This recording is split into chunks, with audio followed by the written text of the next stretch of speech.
Okay, I'm going to show you how to do a broken seed stitch, which you can kind of see there, and it kind of looks like scales. And what I'm going to be showing you is like a half, how you'll be picking up the yarn and working it for half one color and half this stitch pattern.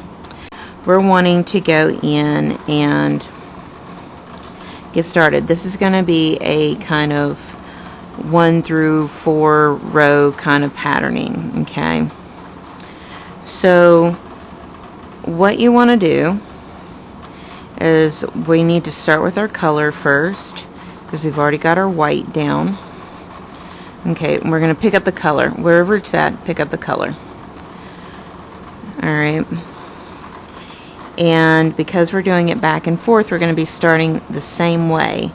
So it's going to be a knit, toss the bottom loop over, and a purl all the way across. So just do knit, purl all the way over to peg what would probably be 19. So we're doing pegs 36 through 19, which is over here. Okay, and this is 18 through 1 because I've been working this direction. So we're going to work back towards peg 19, doing a knit, purl just like you would the seed stitch.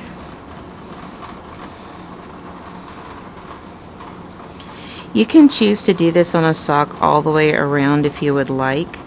If you do, that would change it up a little bit. Then you would be starting with a knit the first time, then start with a purl the first time. But because we're going back and forth and we're working over even pegs, we're sticking with starting with a knit every time. Okay. But the broken seed stitch really isn't bad. You just have to keep up with what you finished your color with on the last peg and what you'll be starting with next.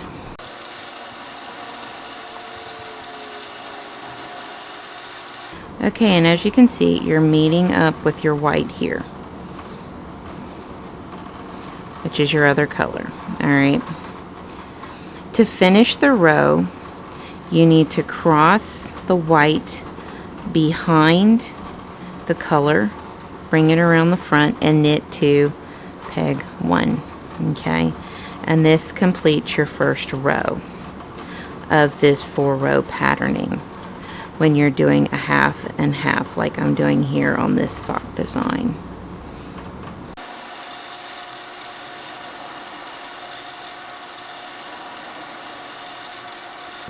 Okay, that is our first row. Now, because this is what makes it a broken seed stitch, okay, so what we're going to do is we're going to take this white and then we're just going to knit all the way around. Yes, we're knitting in the opposite direction we've been knitting. So you're just going to knit all the way around. Try to make sure you don't work this color in. So at this point you're going to knit all the way around for your second row.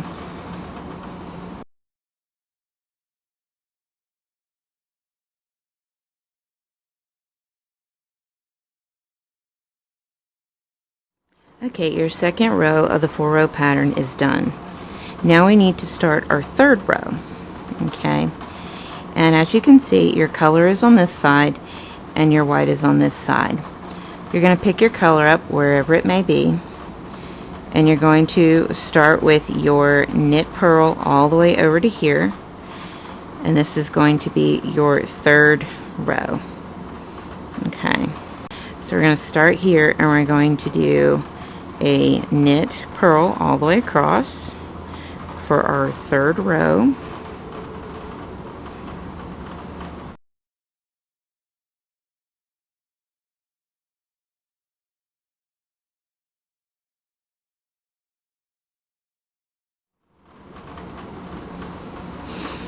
Okay,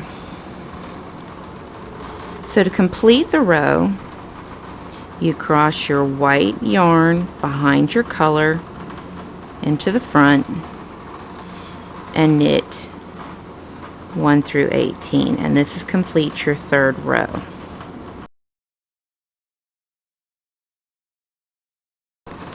Okay, to complete our fourth row, you're going to knit all the way around back to where you started over here.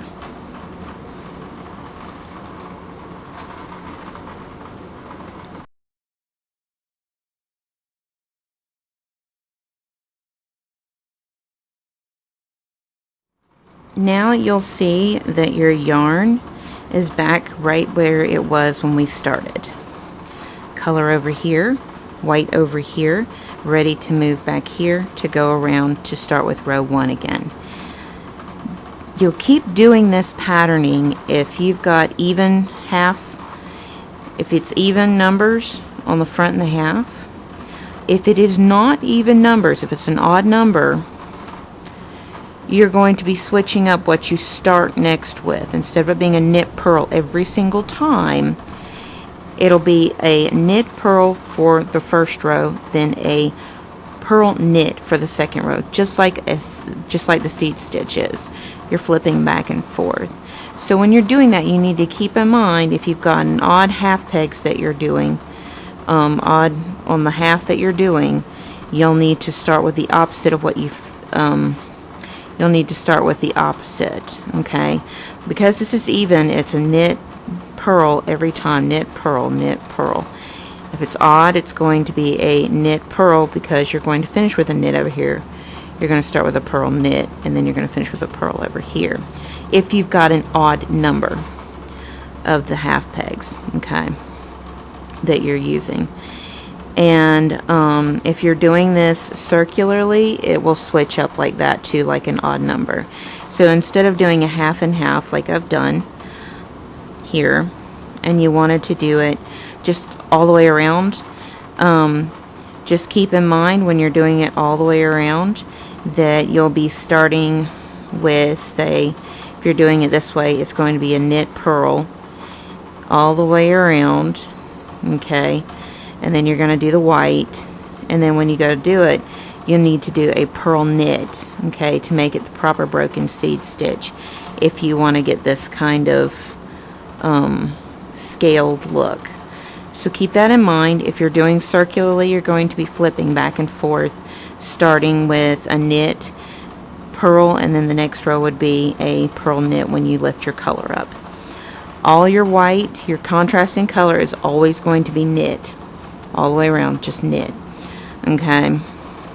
So that's how you do a seed stitch, a broken seed stitch with a half and half, where half the loom is white, half the loom is the broken seed stitch, okay? And I'm going to be working on a tutorial on how you complete this stitch patterning down to the toe to do a drawstring toe finish.